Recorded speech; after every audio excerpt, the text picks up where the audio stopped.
미국의 센 망치 하나가 그냥 지하 100m를 강타해버렸죠, 최근에. 미국만이 들 수 있는 14톤짜리 망치가 하늘을 날아서 그냥 꽝 떨어졌습니다. 그렇습니까? 미르테리 사이언스의 신면 만난 본게임 오늘도 본 내용으로 곧장 진격해보도록 하겠습니다. 안녕하세요. 저희는 본게임 2MSG입니다. 오늘의 주제 영상을 통해서 확인해 보겠습니다. 바로 이곳인가요? 첩첩산 중에 가오리가 날라오네요. 예. 지금 우리가 말씀드린 두 발.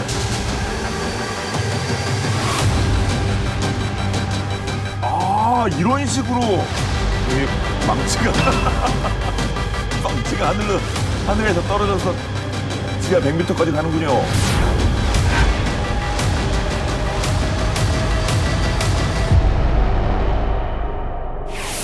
지난 6월 미국이 1979년 이란 혁명 이후 이란 본토를 처음으로 직접 타격했습니다. GV-57 벙커버스터를 투하해 이란 핵시설을 공격했는데요. GV-57 사실 본 게임에서도 여러 차례 다뤘었는데 실전 사용은 이게 처음이었다고요? 네, 그렇습니다. 이게 이제 별명은 슈퍼 벙커버스터, 워낙 크니까. 네. 실전 배치가 2011년 정도에 됐고요. 이번 미드나잇 해머라고 이름이 붙은 작전에서 그야말로 첫 실전 사용이 됐습니다. 심야 망치 작전. 네. 심야의 망치, 미드나잇 해머입니다. 자, 그래서 보면은 공격한 시설이 자, 포르도, 나탄저희가 핵 농축 그 시설이 있는 곳이고요. 이스파한 연구시설이 있는 곳인데 미국 미주리주 화이트맨 공군기지에서 자, 이 B2 스피릿 폭격기 편대가 2025년 6월 21일 이륙합니다. 이 비행기들이 대서양을 가로질러서 최소한의 통신망을 유지한 채 18시간 만에 이란 현지 시각으로 6월 22일 새벽 이란 영공에 진입해 들어왔는데요. 자, 스텔스기니까 당연히 발견이 되지 못했을 거고요. 워낙 또 게다가 이란의 방공망이 무너져 있는 상태라서요. 자, 이 첫 공격은 새벽 12시 30분. 이게 이란 시간입니다. 자, 이스파한의 이 핵 연구 시설을 상대로 공격이 벌어졌는데 이제 여기에 스텔스기가 공격한 게 아니라 여기는 미 해군의 오하이오급. 원래는 이제 그 전략 핵 잠수함이지만 순항 미사일을 발사대로 개조한 4척이 있습니다. 이 중에 한 척이 최소한 24발 이상의 토마호크 미사일을 날려서 이 공격의 시작을 알렸고요. 자, 이스파한에서 직선 거리로 235km 떨어진 이란 중북부 쿰 인근의 산악 지역에 있는 바로 이 포르도 핵시설. 바로 이곳이 B2 스피릿 폭격기가 공격하는 주 대상입니다. 이 폭격기가 등장한 시각은요, 새벽 2시 10분경이었습니다. B2 폭장량이 23톤 정도인데요. 폭탄 하나의 무게가 무려 13.4톤에 달하는 GBU-57 이 슈퍼벙커 버스터를 2발을 장착을 했어요. 약간 넘는데요? 약간 넘는데 이제 그만큼 늘어난 만큼 연료를 덜 채워야 돼요. 이륙 중량은 좀 낮춰야 되니까. 이륙 중량을 낮춰야 되니까. 그래서 이제 23톤이라고 얘기하는 게 완전히 풀로 연료 탱크를 채웠을 때 중량이 그렇게 되는 거고. 자, 어쨌거나 그렇게 해서 연료 탱크를 좀 살짝 좀 부족하게 한 다음에 이륙을 해서 18시간을 날아간 겁니다. 이 포르도 핵시설은요, 오랜 기간 동안 이란 핵시설 중에서 가장 어려운 군사적 목표다. 이렇게 지적이 된 곳이고 실제 이스라엘도 이곳을 자기 스스로 파괴할 수 없었던 그런 장소입니다. 그래서 미국까지 투입된 이 작전에서의 1순위라고 말씀을 드릴 수가 있고요. 콘크리트로 보강된 지형인데 한 45에서 90m 정도 깊이의 바위 아래에 자리를 잡고 있고 이거를 방공포대로 둘러싸고 있어요. 그럼 이 시설에 뭐가 있길래 이렇게 천홍성이냐면 핵무기 제조를 위한 원심 분리기 약 2,700여 개가 있고요. 그것만 아니라 이미 다 그 고농축 우라늄을 만들어 놓은, 그래서 며칠 만에 핵탄두를 만들 수 있을 정도 분량의 이 고농축 우라늄이 그 안에 저장되어 있는 것이 아닌가 이렇게 추정이 되고 있었습니다. 미 공군은요, 이 포르도 핵시설에 새벽 2시 10분부터 25분간 B2 6대로 GBU-57 12발을 투하했어요. 12발 투하하려고 18시간을 B2가 6대가 날아간 거 아닙니까? 그렇죠. 예. 근데 사실 B2는 막 30시간 이상도 날아본 적이 있어서 어떻게 보면 어려운 임무는 아닙니다. 게다가 조종사들이 또 서로 교대를 하면서 갈 수 있기 때문에. 자, 어쨌거나 사실 B2도 B2지만 이 슈퍼 벙커버스터 폭탄 이게 사실은 더 궁금하게 되는 거예요. 그래서 보면은 저 엄청난 중량으로 14톤에 가까운 중량으로 이제 지하로 뚫고 들어가서 폭발하는 거죠. 예. 처음에 박혔다가 예. 2차 폭발이 그냥 또 꽝 하고 맞습니다. 일어나는군요. 어느 정도 지나간 다음에 자기가 원하는 심도에서 터질 수 있게 되어 예. 있고요. 트럼프 대통령은 SNS에 이렇게 얘기를 합니다. 포르도는 끝장났다. 예. 포르도 is gone. 예. 예. 그래서 완전 관통에 성공했고 포르도 핵시설이 완전히 파괴됐다고 강조를 그쵸. 했고요. 포르도에서 직선으로 약 117km 떨어진 나탄즈 핵시설에는 GBU-57 두 발이 투하된 걸로 알려지고 있어요. 나탄즈 핵시설은 이란에서 이제 가장 큰 우라늄 지하 농축 시설이다 이렇게 알려져 있고 사실 여기는 뭐 이스라엘이 이미 타격을 해서 많이 파괴가 됐을 거다라고 얘기하지만 확실한 제거를 위해서 확인 사살. 예, 미국이 이제 들어가서 공격을 한 것이고요. 네. 자 어쨌거나 이렇게 한밤중에 이 큰 망치로 때린다라고 하는 이 미드나이트 해머 작전을 통해서 이란의 핵시설 3곳이 모두 극심한 피해를 입은 겁니다. 예. 근데 여기서 되게 재밌는 게 폭격기라서 우리가 뭐 무슨 엄청난 액션이 없을 것 같지만요. 사실은 이게 또 엄청난 수싸움이 이 안에 들어가 있었어요. 그래요? 예, 무슨 말인고 하니 자 이제 미국이 폭격기를 날려가지고 공격해 들어올 거다라고 이란도 대비하고 있을 거 아니에요. 그래서 이걸 알지 못하도록 미국이 기만 작전을 펼칩니다. 어떤 거랍니까? 네, 그래서 자, 처음에는 이제 화이트맨 공군기지에서 B2가 한 뭐 열몇 대 막 우르르 다 떴다고 이제 얘기를 해요. 예. 자, 그래서 이제 이게 아마 실제 타격할 부대가 뜬 거고 그 다음에 기만할 부대도 같이 뜬 걸로 보입니다. 네, 그래서 뜬 이 두 개 세력 중에서 하나는 이제 그 태평양 쪽으로 비행을 하고요. 그 다음에 나머지 실제 공격하는 공격대는 대서양 쪽으로 비행을 합니다. 그리고 태평양 쪽으로 비행하는 이 기체들은요, 자기의 식별 신호를 켭니다. 이게 무슨 말인 거 아니에요? 이게 보통 군용기는 이런 걸 안 켜요. 근데 이제 간혹 이제 자기의 위치를 알리거나 그러기 위해서 켜는 경우도 있는데 일부러 켜고 간 거예요. 켜고 쭉 이동하니까 야 이제 곧 때리겠구나 이렇게 생각을 하는데 사실은 이게 동쪽으로 때리는 척하면서 서쪽으로 때리는 거죠. 진짜 말 그대로 성담적소네요 이게. 사실 이 미드나잇 해머 작전은 미국 역사상 B2 스피릿 목격기가 참여한 최대 규모의 공습 작전이고 또 2001년 9.11 테러 직후에 수행했던 그 B2 작전 이후에는 최장거리의 작전인데 우리가 이렇게 얘기를 하면은 뭐 B2만 정말 우르르 갔다고 생각하기 쉽잖아요. 네. 근데 전혀 그런 게 아니고 아까 말씀하신 것처럼 그 GBU-57이 원래 이제 무거우니까 B2의 연료 탱크를 다 안 치웠다고 얘기했지 않습니까? 그럼 뭐가 필요하냐? 이제 공중 급유를 받아야 되잖아요. 그렇죠. 근데 공중 급유기가 몇 대가 떴느냐? 52대가 떴습니다. 52대나 떴어요? 그만큼 이제 멀리 가야 되고 무거운 걸 싣고 그러니까 1차, 2차, 이렇게 3차 이렇게 계속 또 이렇게만 갈 수 없죠. 전투기 같이 가야 되죠. 호송대 뭐 이런 예. 뭐 에스코트도 있고 그럴 거 아닙니까? 또 정보 감시 정찰용 항공기 다 떠야 돼서 총 125대 항공기가 움직인 작전입니다. 이거 이란이 알지 않겠지 정도. 아니 규모가 120몇 대가 떴으면 뭔가 그쪽도 긴장을 하긴 했겠네요. 미군이 그렇게 함부로 뜨겠습니까? 뭐가 있으니까 뜨지. 그래서 아마 성동격수를 또 하고 여러 가지 이유가 예, 필요했을 것 예, 같은데 F-22와 F-35 스텔스기가 B2를 호위했을 걸로 추정이 되고요. 예. 또 75발의 정밀 유도탄도 투입이 됐고요. B2 하나가 뜨는 데만 비행 시간당 15만 달러가 들거든요. 여기에 B2에 실려온 GBU-57이 한 발당 가격이 350만 달러, 48억 원이죠. 여기에다가 아까 나머지 항공기들의 움직임, 또 임무 계획하고 정비하고 연료 공급하고 승무원 훈련 기타 등등 다 합치면 도대체 얼마가 들었을까 계산도 하기 어렵다. 그렇습니다. 그런 예. 규모의 작전인 거죠. 그나마 뭐 격추된 기체가 없으니까 그 정도로 뭐 비용이 추산이 대충 되겠습니다만 이번 미드나잇 해머 작전은 지난 6월 13일 이스라엘이 일어서는 사자 작전이죠. 라이징 라이온을 통해서 이란을 선제 타격한 이후 발생한 양국의 무력 충돌이 시작이었었는데 근데 솔직히 우리 미국이 직접 나설 줄은 좀 몰랐거든요. 근데 어떻게 이렇게 직접 타격에 나섰을까요? 일단 미국이 이란의 핵시설 3곳을 직접 타격한 배경에는 이란 핵 개발이 이미 많이 진척됐다라는 그런 계산이 있는 거고요. 급하다 그런 생각을 했나 보군요. 그런 거죠. 이란의 고농축 우라늄이 이미 이제 위협적인 수준에 도달을 했다는 판단을 한 거죠. 보통 이제 전력을 우리가 생산할 때는 3에서 5% 농축 우라늄을 쓰거든요. 근데 최근 공격받은 포르도에서는 2021년 이후에 20% 이상의 고농축 우라늄이 생산이 되고 또 이렇게 저장이 됐다라고 보고 있고, 또 최근에는 무기급에 근접한 60% 농축 우라늄이 생산돼 왔다고 보고 있습니다. 예.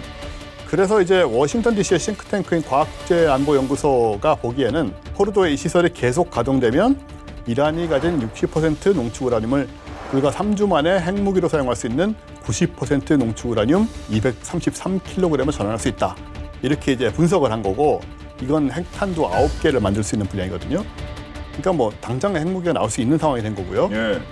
이렇게 이란의 핵 능력이 계속 이제 뭐 주 단위, 달 단위로 형성되고 있는 상황이다 보니까 지하 90m에 있는 철근 콘크리트 구조물인 이 포르도 핵시설이 파괴가 돼야 된다고 보는 건데, 이스라엘이 보유한 구형 GBU-28 벙커버스터로는 안 되는 거죠. 예. 그래서 결국 미국 측의 GBU-57 지원을 요청했고, 또 미국이 그걸 자기네들의 필요성으로 받아들인 걸로 보여지는 거죠. 그렇습니다. 예. 그 이스라엘이 형님 이번에 좀 도와주세요. 그거 센 거 하나 도와주세요. GBU-57 도대체 이게 뭔데 이스라엘도 없고 미국에 헬프 요청을 해야 되는 겁니까?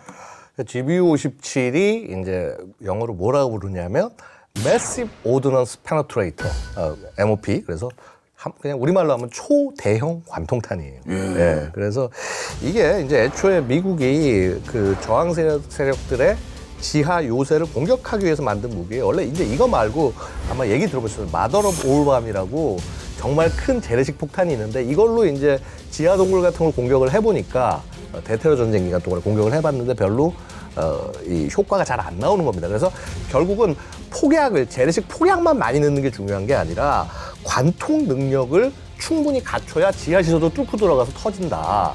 그렇게 해서 만든 거고요. 그러다 보니까 이게 애초에 결국 어디를 겨냥해서 개발한 거냐면요.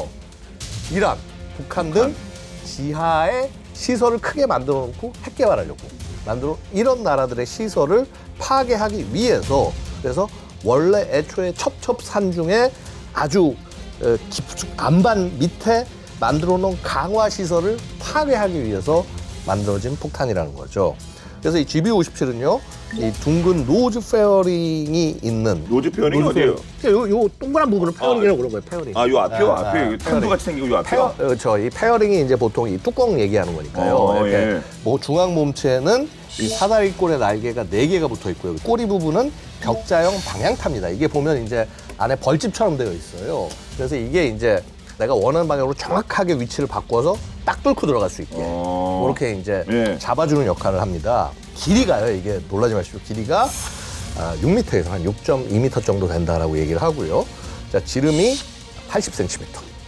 예. 6m 80은 뭐 그렇게 뭐 무서워 보여.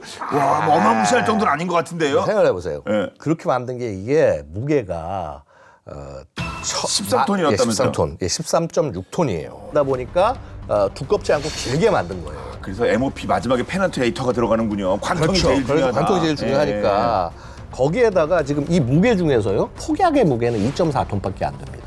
나머지는 뭐예요, 그러면? 그러니까 나머지가 다 이 관통자가 되는 겁니다. 그래서 그 힘으로 뚫고 뚱뚱뚱 뚫고 내려간 다음에 거기서 빵 터져서 그 2.4톤의 폭약을 안에다가 그 폭발력을 그냥 밀어 넣는 거예요. 근데 생각해 보세요. 이게 굉장히 지하니까 밀폐가 돼 있잖아요. 거기에 엄청나게 뚫고 들어가서 그 안에서 빵 터져서 이걸 한다? 사실 이 안에 있는 것들은 거의 다 폭발의 압력에 의해서 다 사라진다고 보셔야 돼요. 예. 자, 공중 엄청나게 높은 뭐 영원피트에서 떨어져가지고 쭉 내려가서 땅 꽂히기 시작하면 어떻게 되냐? 지하로 파고 내려가는데 얼마나 파고 내려가냐면 100m? 100m 아니에요? 천연한반이 200m까지 내려갑니다. 우와, 그 그다음에- 단단하다는 천연안반이요? 예. 근데 이제 천연안반보다 훨씬 더 단단하게 만든 게 강화 콘크리트거든요. 그래서 이 강화 콘크리트 시설 같은 경우는 60m 정도까지 관통이 가능하다는 거예요. 아까 GBU-28 그 일반 벙커버스터를 이스라엘도 갖고 있다고 그러는데 그거 우리도 갖고 있거든요. 대한민국도 갖고 있고. 근데 이 GBU-28 같은 경우는요, 관통이 실제 요거의 한 10분의 1 수준이에요. 관통력이. 많이 차이 나네요. 그러니까 이스라엘을 못하고 미국만 할 수 있는 거죠.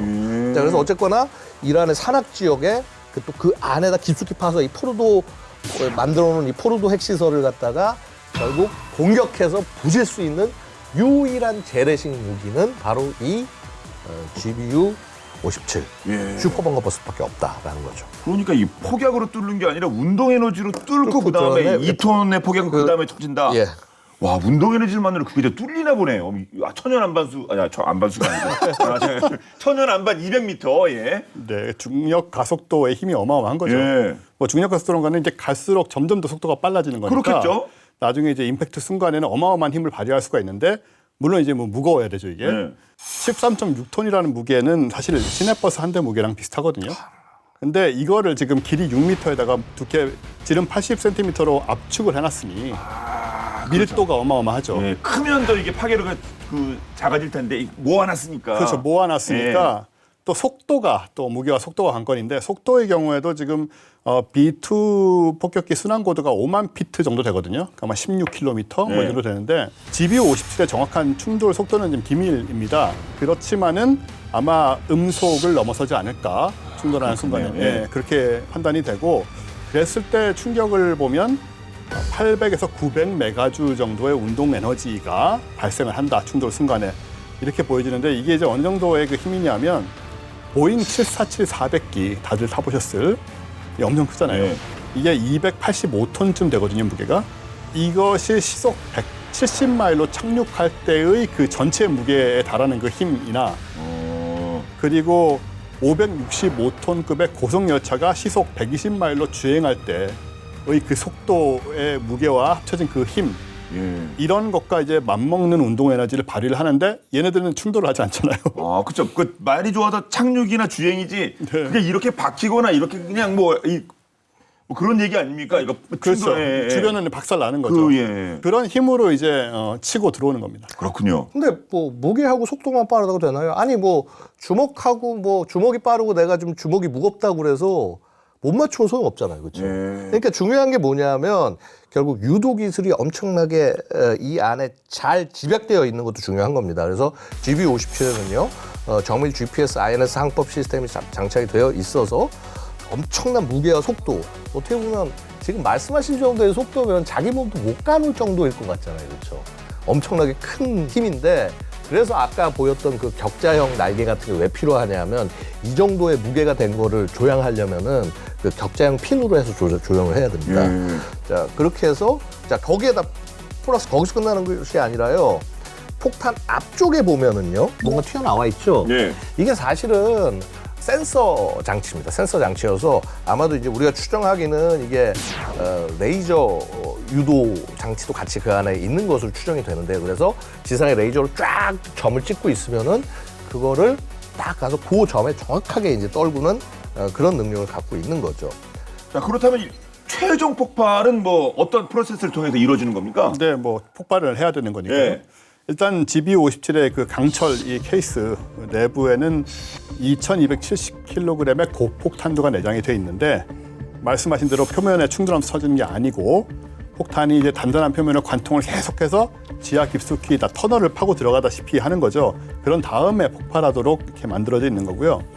이게 어떻게 가능하냐면 지하의 구조적 공동을 감지를 합니다. 폭탄이. 아, 빈 공간을 예. 그리고는 폭탄이 적시설의 가장 취약한 지점에 도달할 때까지 폭발을 지연하는 대형 관통자 스마트 퓨즈가 탑재되어 있기 때문이죠. 엄청 스마트하나 보네요. 예, 이것도 그냥 어떻게... 대충 무식하게 뭐 언제쯤 터지자 이런 정도가 아니고 굉장히 정밀하게 설계돼 있는 그런 거라고 할 수가 있고 그렇다고 해도 이 GBU-57 한두 발 정도로 이 포르도 핵시설을 다 파괴할 수 있다는 그런 보장은 없으니까 그럼 이제 어떻게 해야 되느냐? 일단 GBU-57은 굉장히 높은 단면 밀도를 가지고 있는 구조입니다. 단면 밀도란 거는 물체의 질량이 물체가 통과하는 표면과 처음 만나는 면의 크기의 비율을 말하는데 아까 일단은 뭐 버스 크기의 걸 이렇게 무게 걸 이렇게 축소 압축해놨다는 이제 그 지점부터 시작이 되는 건데 사실 이제 앞쪽에 보시면 굉장히 그 뾰족하게 다 이렇게 뭉쳐져 있는 뭐 형태가 돼 있잖아요. 그렇죠. 예, 이렇게.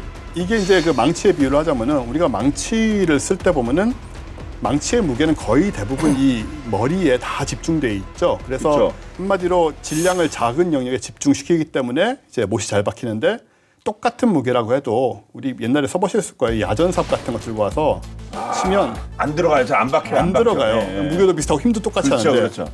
그게 뭐냐 하면은 이제 이게 한 점에 집중이 안 돼서 그런 거거든요. 그래서 GBU57의 경우에는 많은 이제 높은 질량, 큰 질량하고 운동량이 바로 작은 지점에 집중되어 있기 때문에 연속으로 사용할 경우에 폭발할 때마다 더 깊이 파고 들어간다. 그래서 미국이 12발을 이제 발사를 한 거고 이건 이제 망치가 이제 뭐 파고 들어갈 때 못을 박거나 뭐 뭘 하더라도 계속 내리쳐야 되잖아요.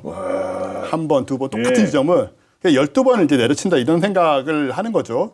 그래서 공격 작전명도 결국 미드나잇 해머가 된 것이 아니냐 예. 이렇게 보여지죠. 그러니까 상상으로 해보면은 이게 벙커버스터 하나, 둘, 셋 뭐 이런 식으로 연달아서 이렇게 순차적으로 꽂히는 거 아닙니까? 그러면 저 맨 끝까지 내려갈 것도 같은데, 근데 워낙 무거우니까 이건 뭐 B2에밖에 장착이 안 되나요?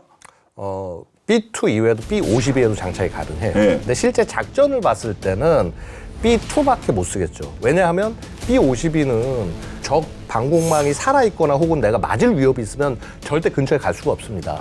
그래서 B52는 멀리서 떨어져서 이제 순항미사일 같은 거나 이제 이런 탄도미사일, 공중발사 탄도미사일을 발사하는 용도로 쓰이고 결국은 B2에 실을 수밖에 없죠. 그렇다 보면 실질적으로 B2밖에 운영을 못하는 건데 무려 2발을 장착을 할 수가 있게 되는 거죠. 물론 아시다시피 이제 원래 애초에 예정했던 폭장량보다 조금 더 무겁게 달기 때문에 이 2발을 다 달면은 아무래도 연료를 조금 빼든지 하는 식으로 해가지고 해서 조금 이 작전에 제한이 있을 수밖에 없고요. 자, 그래서 여기서 끝이 아니죠. 우리 B2 다음 기종 있잖아요. 21. B21 네. 레이더. 이 B21 레이더도 당연히 이 폭탄을 장착을 할 수 있는데, 자, 문제는 B21은 좀 작은 기체 아닙니까? 그렇다면서요. 네, 그러다 보니까 이거는 한 발밖에 장착을 못 합니다. 예.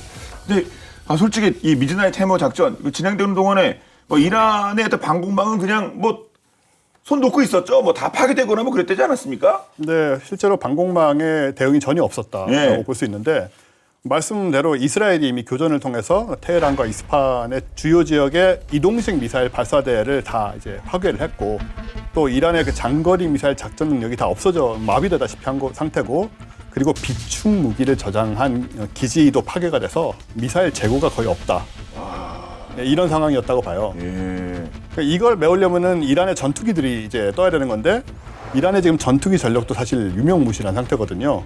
일단 미그 29 등등 뭐 320대 정도를 가진 것으로 추정이 되는데 대부분 낡아서 잘 뜨기가 어렵고 그리고 영화 탑건의 원에서는 주역이었던 그 F-14 톰캣 예. 있지 않습니까? 이걸 아직도 쓰고 있는데 그 영화가 언제 영화입니까? 매버릭 말고 옛날 영화요. 아, 그러니까 뭐 제가 중학교 때인가 뭐 그때 처음 본 것 같은데요. 예, 뭐 좋기 32년이 예, 넘은 영화인데 됐죠. 그걸 아직도 쓰고 있는데 심지어 이번에 이스라엘이 또 일부 파괴를 했다고 합니다.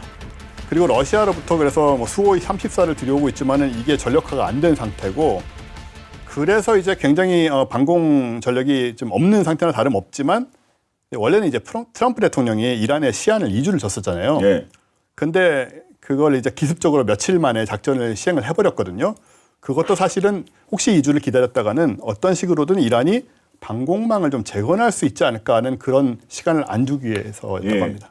그러니까 소위 저희 게임 쪽에서 얘기는 엇박자로 들어가지고 지금 뭐 타격이 제대로 이루어졌다고 미국 측은 주장하고 있는데 그래도 거기에 무슨 뭐 방사능이 뭐 밖으로 나온 뭐 수치가 없다 뭐 이런 얘기도 나오고 이게 제대로 이루어진 건가? 이란의 피해가 경미하다고 주장하기도 하고요. 아니 솔직히 뭐 이미 옮겼다 얘기도 있고 실제로 잘 터진 겁니까? 그 그림 부분에서 한번 얘기 나눠보도록 하죠. 일단 이란 주장을 보면은요, 자기들은 피해가 없다. 근데 왜 없냐? 이게 뭐 안 부서져서 없다가 아니라 이미 옮겼다, 딴 데로. 이렇게 얘기를 하고 있어요. 예. 그리고 실제 위성 사진도 일부 보면은요, 트럭들이 몇 대들이 이제 여기서 오가는 것들이 촬영이 된 게 있어요. 사전에, 바로, 예. 바로 공습 직전에. 보시면은요, 자, 어떻게 구멍이 있죠, 보이죠? 하나, 둘, 셋. 하나, 둘, 셋. 건물 크기가 이만큼이니까 이게 얼마나 큰지 아시겠죠, 구멍이. 자, 게다가 근데 이 구멍들이요, 예. 또 원래 있던 구멍이라는 거예요. 무슨 말인고 하니, 여기 지하시설 하면 사람 그냥 들어가면 숨 막혀 죽잖아요, 그렇죠? 그렇죠. 그 환기시설 있어야 될 거 아니에요, 그렇죠? 그래서 환기시설, 환기구에 이게 뚫려 있으니까 이쪽이 되게 약할 거 아닙니까? 그러니까 그렇지 않아도 엄청나게 강력한 슈퍼 벙커버스터를 환기구 인근의 약해진 집안으로 공격해 들어간다? 그러면은 정말 확실하게 죽일 수 있겠죠.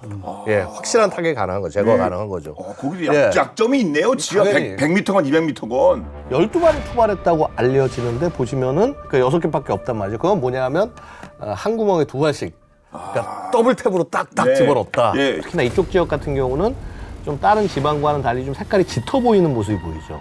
이건 뭐냐면 이쪽 지역이 그 안쪽이 붕괴가 됐다라는 얘기가 되는 거죠. 그러니까 뚫고 들어가서 뚜껑을 어떻게 보면 덮어버린 셈이 되는 거예요, 지금.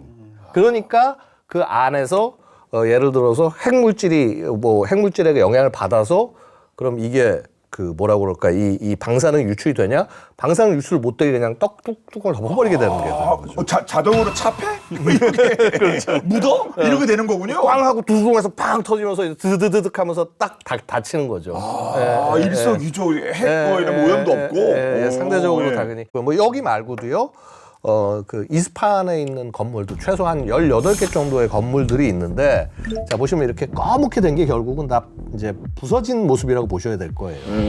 이건 토마호크로 공격을 한 곳입니다. 네. 이런 벙커버스터가 이 정도는 아니어도 벙커버스터나 폭탄은 다른 나라도 있겠죠? 예, 일단 뭐 러시아가 갖고 있고요. 네. 러시아는 철근 콘크리트나 지휘소 혹은 핵시설 관통하도록 설계된 대표적인 것이 캡 그리고 배탭 요런 이제 중력 폭탄들 있습니다. 근데 캡 1500LPR 같은 경우에는 무게가 1.5톤, 1500kg 정도 되고 관통력은 지면은 20m, 강화 콘크리트는 2에서 3m니까 좀 차이가 많이 나죠. 예. 서방이 그 지하 땅굴 같은 걸 많이 안 파서 그런 거예요. 지금 뭐 용도상 이거 지금 뭐 200m 얘기 나오다가 이거 많이 차이 나네요. 많이 차이가 나고 뭐 무게도 많이 차이가 나고 그리고 이거는 이제 러시아의 그 전술 폭격기라고 할 수 있는 수호이 24, 수호이 34 정도에서 투하가 가능한 그런 정도고 그리고 배탭 같은 경우에는 더 가벼워요. 배탭 AB 500 무게가 한 500kg 정도니까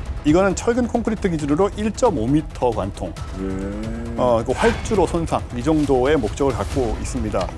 근데 러시아가 사실은 우크라이나에서 전쟁을 하는 동안에 민간인을 표적으로 삼아서 이거를 벙커버스터들을 사용을 했다는 점이 좀 문제죠. 근데 러시아 벙커버스터 같은 경우에는 스텔스 기능이 없는 항공기에서 발사되는 상황이기 때문에 사실 탐지 및 요격이 굉장히 쉽다. 그래서 별 위협이 안 될 수 있다는 것이고 실제로 이번에 우크라이나도 요격을 많이 했습니다. 이것들을.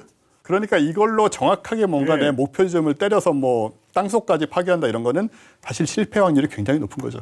그러니까 우크라이나 민간 시설에도 떨어지고 막 이렇게 되는 거군요. 뭐 의도인지 아닌지 모르겠습니다만은 얘는 뭡니까? 얘 어느 나라 거예요?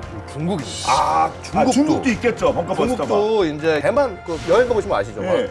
막 산치도 엄청나잖아요. 이제 그런데 이제 군사 기밀시설 같은 것들이 있는데 그럼 이건 어떻게 제거할 거냐? 그거를 공략하기 위해서 나온 게 DF-51C 그러니까 동펑 15 탄도 미사일입니다. 이 탄도 미사일의 앞에다가 관통자를 집어넣은 겁니다. 이 탄도 안에다가 관통형 탄두를 만들어서 그래서 이제 지하를 공격하게 한 것이고요. 그래서 이 DF-15C는 2013년에 처음 모습이 공개됐고 말씀드렸다시피 지하 목표물을 타격하기 위해서 원통형 관통 탄두를 장착을 했는데 이게 약 탄두 길이가 한 2에서 2.5m 정도 된다고 합니다. 그러니까 나름 꽤 길이가 있는 거죠. 길이가 있고 미사일 사거리가 한 700km 정도여서요. 대만의 본섬에서 이제 가장 높은 봉우리인 위산에 있는 대만의 군사시설을 포함해서 지하 지휘소, 그다음에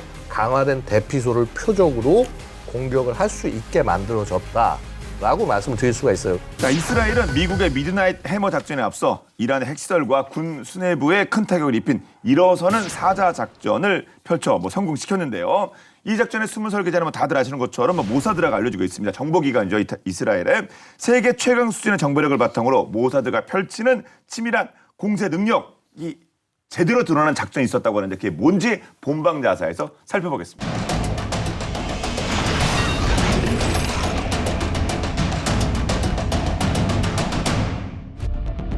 2020년 11월 27일 오후 2시경 이란의 저명한 핵과학자 모센 파크리자드는 경호 차량의 호위를 받으며 수도 테헤란 인근 소도시 아부사르드를 이동 중이었습니다.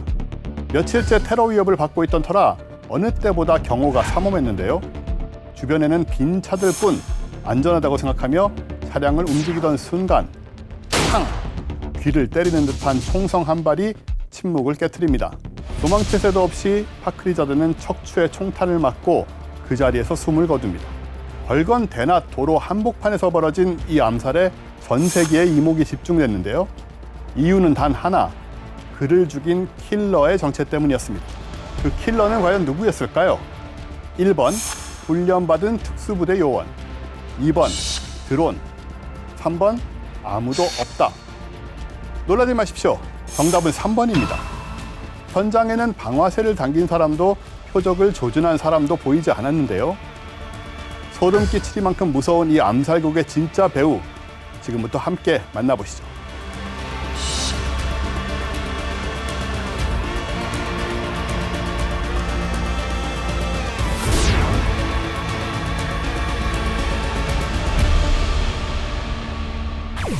암살이 일어나기 2년 전 미국의 일간지 뉴욕타임즈에 세상을 깜짝 놀라게 할 보도가 하나 실립니다.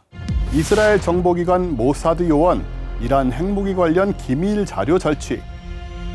세계에서 가장 비밀스럽고 가장 대담한 정보기관으로 알려진 모사드가 무려 1년간 준비한 작전을 드디어 실행에 옮긴 순간이었습니다. 2018년 1월 31일 밤 10시 30분, 이란 테헤란. 겉보기엔 평범한 상업지구의 한 창고에 약 20명의 모사드 요원이 조용히 침입합니다. 그물망처럼 촘촘한 비밀 창고의 경보장치를 정상인 것처럼 조작하고 화염 토치로 2개의 철문을 절개해 내부에 진입, 32개에 달하는 금고까지 도달하죠. 모사드는 1년 전부터 이 창고를 은밀히 추적해왔고 철저한 계획 아래 6시간 29분 만에 금고 속 비밀 자료를 빼내는 데 성공합니다. 창고 경비원들이 출근하는 시간인 오전 7시 전, 그들은 작전을 마치고 유유히 현장을 빠져나가는데요. 그들이 가져간 비밀 자료는 무엇이었을까요? 2018년 4월 30일, 이스라엘 전역에 긴급 속보가 울려 퍼지죠. 이스라엘 총리 베냐민 네타냐후가 기자회견을 연 것인데요. 언론 앞에선 그는 이렇게 말합니다. 이스라엘은 이란의 비밀 창고에서 핵 개발에 대한 극비 자료를 확보했습니다. 5만 5천 장에 달하는 문서 및 동영상 등의 자료가 담긴 163개의 CD가 여기 있습니다. 그리고 그 자리에서 우리가 아는 한 사람의 이름이 언급됩니다. 이 문서는 핵 개발 프로젝트의 책임자인 모센 파크리자데가 작성한 것입니다. 파크리자데, 이 이름을 기억하세요. 이 장면은 단순한 기자회견이 아니었습니다. 이스라엘이 추적하고 있었던 것은 핵무기뿐 아니라 그 무기를 만드는 두뇌였던 것인데요. 이스라엘에게 있어 핵무기를 가진 이란도 위험했지만 그보다 더 두려운 존재는 그 핵을 설계한 파크리자데였습니다. 그는 이제 이스라엘의 제거 대상 1순위가 되는데요. 그의 이름이 모사드 정보기관의 리스트에 오르기 시작한 뒤 이상한 일이 벌어집니다. 제자, 후배, 동료, 측근들이 하나둘씩 정체불명의 공격으로 사망하게 되죠. 이미 파크리자데에 대한 수차례의 암살 첩보가 입수되었고 이란 정부도 그에게 경고를 전달했는데요. 하지만 파크리자데는 경호는 필요 없다라고 말하며 직접 운전대를 잡고 다닐 만큼 대담한 모습을 보였습니다. 결국 정부가 그의 신변을 보호하기 위해 24시간 밀착 경호에 들어가는데요. 경호 차량과 요원들이 그를 뒤따르기 시작한 것. 직접 운전대를 잡았고 그의 앞뒤로는 경호 차량이 배치됐는데요. 도로의 유턴 지점을 지나 파크리자데의 차량이 직진을 이어가던 그때 앞쪽 도로에 한 대의 트럭이 정차되어 있는 모습이 포착됩니다.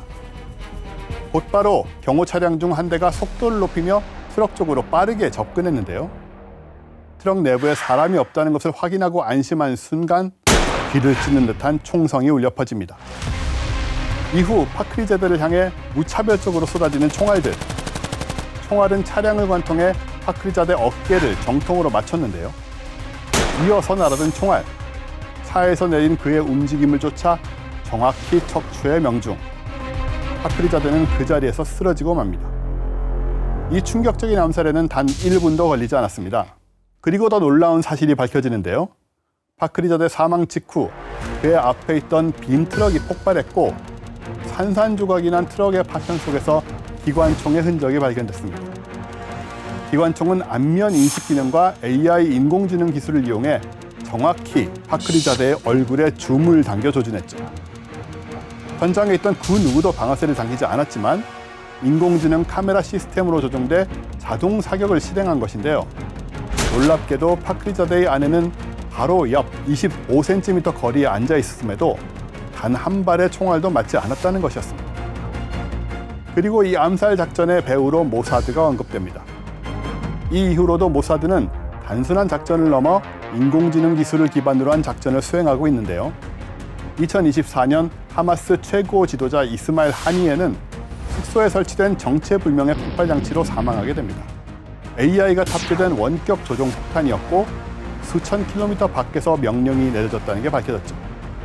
지난 6월 13일 새벽 이란 전역을 선제 타격한 이스라엘의 일어서는 사자 작전에서도 모사드의 능력이 입증됐는데요. 수개월 전부터 이란 전역에 침투시킨 무인 드론과 유도 무기들이 동시에 타격한 곳은 고위 간부들의 자택 안의 위치를 정확히 판단한 채 완벽하게 동시다발 타격에 성공합니다. 과거의 첩보전이 은밀함을 무기로 삼았다면 이제는 데이터와 AI가 주도하는 정보전의 시대가 펼쳐지고 있습니다. 모사드는 그 전환점에서 가장 먼저 칼을 뽑은 전략기관이 아닐까 싶습니다.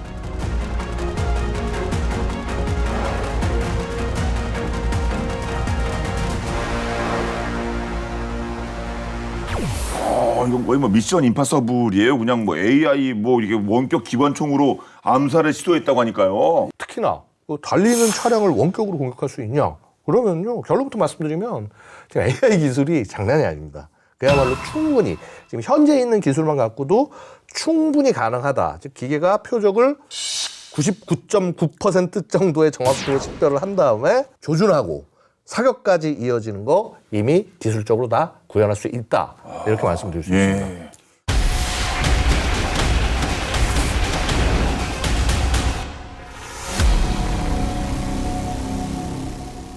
앞서도 살펴본 뭐 러시아, 중국의 벙커버스터, 미국의 GBU-57에 비해서는 좀 차이가 좀 나긴 나는 것 같은데, 근데 또 이미 앞서고 있는 미국인데, 미국은 또 하나 더 합니다. 항상 계획이 있어요. 여기서 더 센 걸 또 준비하고 있다고요? 그래서 이제 뭐 아직 아주 초기 단계긴 하지만은요. 2010년대 초반에 아까 2011년 말씀드렸는데 이 GBU-57이 이제 실전 배치되자마자 미국 차세대 폭탄이 개발이 시작이 됐어요. 그래서 이 차세대 폭격기 B-21 레이더 폭장량이 좀 적기 때문에, 그리고 물론 기존에 있는 GBU-57을 집어넣을 수 있게 설계는 됐지만 그래도 이것보다 조금 더 가볍고 조금 더 파괴력이 세고 이런 폭탄이 있으면 좋겠다 당연히 생각하잖아요. 가볍고 파괴력은 좋고. 예. NGP의 그 개발에 착수를 했어요. 한마디로 넥스트 제너레이션 페네트레이터, 차세대 관통탄이라는 뜻이죠. 그렇죠. 보면요, 이제 지난해 2월에 미 공군의 계약 통지서를 딱 보면은 이 NGP 초기 요구 사항이 나와 있는데, 자, 폭발하고 파편화하고 심층 관통 효과가 다 될 수 있어야 되고, 무게는 22,000파운드, 그러니까 약 9.9톤을 넘지 않아야 되는 그런 관통탄두를 요구하고 있어요. 이 관통력은 기존보다 수배 이상으로 얘기가 되고 있습니다. 근데 그럴수록 또 미국은 정밀한 것도 신경 쓰지 않겠습니까? 제대로 꽂게요. 네, 미 공군이 그래서 이 요구하는 최종 정확도가 2.2m 이내라고 하는데, 와, 2.2m면 여기 테이블 정도 되는 건데요. 야, 이거보다 조금 큰 거니까 예. 요 위로 그냥 그런 게 떨어진다고 생각하시면 되는데, 네. 실제로 우리 JDAM 합동 집격탄이 GPS 유도를 안 받을 경우에는 이 정밀도가 30m 정도 되거든요. 예. 이것에 뭐 10분의 1도 안 되는 그런 규모니까 엄청나게 정밀한 그런 수준이고요. 그렇겠네요. 그리고 이 NGP에다가 장거리 타격 능력, 그러니까 스탠드오프 능력이죠. 그래서 강화를 위해서 로켓 부스터도 장착을 해서 NGP는 더 먼 거리에서 배치할 수 있게 돼서 투하 항공의 노출을 줄일 수가 있고 표적 선택의 폭도 넓힐 수가 있다는 거죠. 그렇습니다. 근데 미국이 사실 그 이란의 GBU-57을 12발을 그냥 꽂았을 때 사실 뭐 전 세계가 놀랐습니다만 가장 먼저 진작 비상했을 때는 북한 아니겠습니까? 사실은 되게 많아요, 북한이. 한 시설이 거의 10군데가 넘게로 지금 추정이 됩니다. 이제 그중에서 가장 대표적인 곳이 영변 핵시설. 기존에 이제 플루토늄 재처리를 하는 시설도 있는데 지금 최근에 보니까 거기에 우라늄 농축 처리 시설도 그쪽에 새로 생긴 것이 아닌가 보고 있고요. 그 다음에 강선이라고 평양 인근에 있는 데가 있는데 이쪽 지역이 제거 대상이 돼야 될 겁니다. 야, 이게 미 공군이 B2 세대를 괌 앤더슨 공군기지에다 전진 배치시켜 놓는다. 이게 결국 뭐냐면 결국 여기도 GBU-57 괌에다가 미리 갖다 놓고 있으면 곧바로 실어가지고 북한으로 날라오면 한 번에 끝나는 거 아니냐. 그렇죠. 자, 이런 이제 우려를 북한은 할 수밖에 없는 거고요. 이미 핵무기를 이렇게 보유하고 있는 북한한테 어설프게 공격을 했다가 그 보복은 우리가 대한민국이 홀로 다 받아야 되는 그런 위험도 있을 수 있기 때문에 그래서 이거를 같은 선상에서 보고 가볍게 접근하면 안 된다라고 얘기를 하는 거죠. 예. 그 지하에 있는 땅굴 그 안에 뭐 지하화된 거 요새들 어떻게 타격하느냐 그 방법은 찾아야 될 텐데 근데 북한이 진짜 지하 시설을 잘 만들긴 잘 만들겠죠. 예, 그건 만만하지 않은 것 같아요. 네.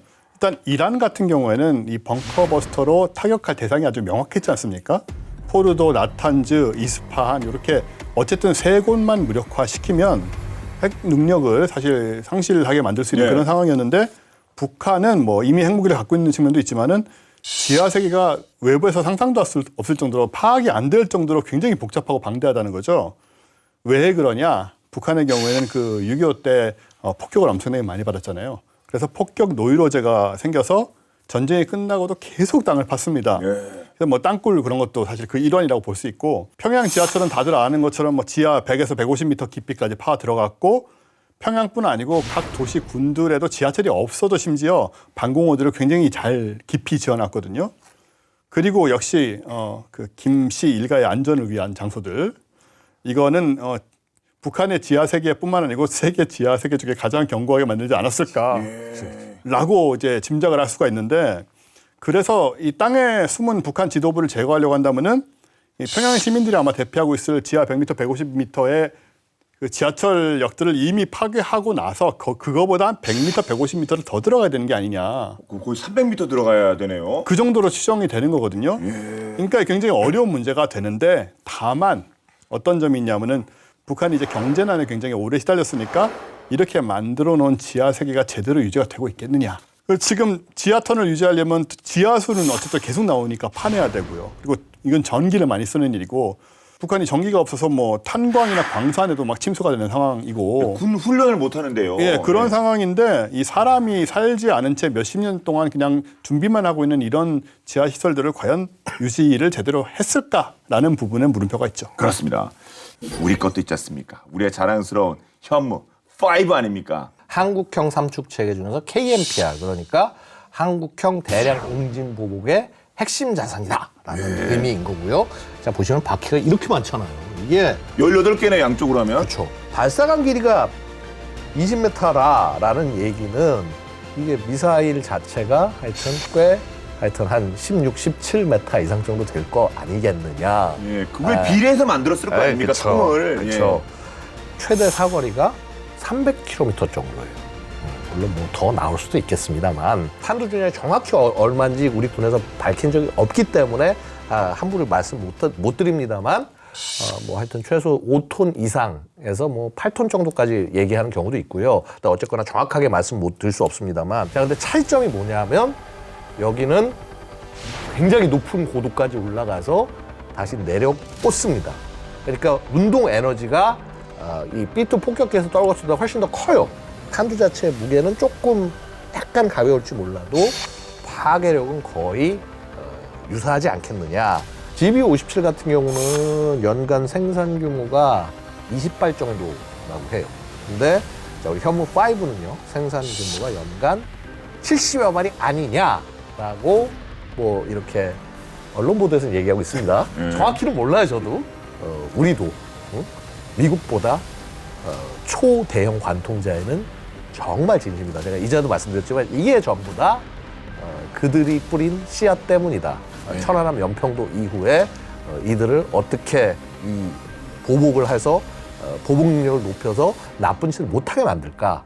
그거를 우리가 갈고 닦은 결과가 바로 이 현무5다 말씀드리겠습니다. 그렇습니다. 안 쓰려고 열심히 만들고 있습니다. 네. 자, 미국이 이스라엘의 대이란 공격에 동참하면서 중동 위기가 새로운 국면에 접어들고 있습니다.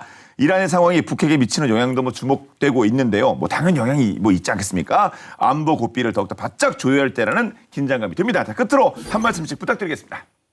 말씀대로 이건 남의 얘기로 별로 안 느껴지는 네. 그런 부분들이 있는데 우리는 항상 좀 설마하고 있지만 사실 이번에 이란 상황도 얼마 전까지만 해도 이렇게 확 갑자기 변할 거라고는 실제로 때릴지 몰랐잖아요. 이스라엘이 때릴지도 몰랐어요. 네, 그렇게 대량으로요. 미국하고 교섭을 하고 있다고 했고 네. 그래서 스무드하게 처리되지 않나 했는데 갑자기 이스라엘하고 이제 공격이 시작이 되고 미국이 이걸 때리는 순식간에 일어난 일이거든요.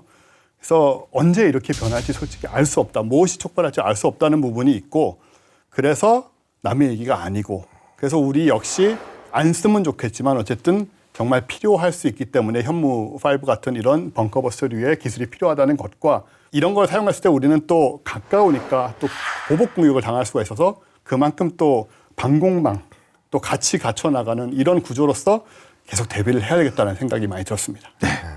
이런 말을 좀 드리고 싶어요. 일단 남을 해하려면 자기도 큰 해를 입을 각오를 해야 된다라는 거죠. 그래서 우리가 지금 이런 현무5 같은 무기를 만들고 하는 거는 그들을 해하기 위해서 하는 게 아니라 너희들이 그런 행동을 하면 우리도 갚아줄 수밖에 없고 갚기 위해서. 근데 그것도 갚는 것도 우리가 너희처럼 무자비하게 시민들을 다 핵으로 하면서 일반 무고한 사람까지 죽이는 그죠. 불바다 이런 그런 게 말도 안 되는 아니라 위협이. 그런 게 아니라 나쁜 짓 한 너희 몇 놈만 정확히 해서 우리는 때린 놈만 때려 나쁜 놈만 잡을 거야 라는 이런 메시지를 보내고 있는 것인데 우리가 해야 될 것은 강력한 힘을 갖추면서 대신에 자 그렇기 때문에 우리는 언제나 대화할 수 있다. 자, 더 이상 무슨 적대적 두 국가 이런 얘기 하지 말고 방벽 세우고 이런 거 하지 말고 야 베를린 장벽 무너진 게 지금 35년 전인데 36년 전인데 지금 장벽을 다시 세우고 있어요 북한은. 그래서 이런 거 하지 말고 대화하자. 그리고 그러지 않으면 이거 우리 연간 70발 생산하는데 도대체 몇 발 생산할지 우리도 모르겠다 라는 거를 그쪽에 있는 상대한테 얘기를 해주고 싶어요. 그렇습니다. 오늘 본게임은 여기까지입니다. 본게임은 OTT 웨이브와 지니TV, KFN 유튜브를 통해서 언제든 시청 가능하니까요. 많은 활용 부탁드리겠습니다. 다음 수업도 화끈한 내용으로 돌아오도록 하겠습니다. 지금까지 저희는 본게임 지었습니다. 고맙습니다. 감사합니다. 네. 이게 환기구 쪽으로 들어가면 이게 쏙 들어간 거 아니에요? 진짜? 쏙 들어간 다음에 밑에 터진 거 아니에요? 꼬리는 심지어 스타워즈 영화에서 그 데스스타 폭발시킬 때도 조그만 환기구 같은 걸로 하나 쏴가지고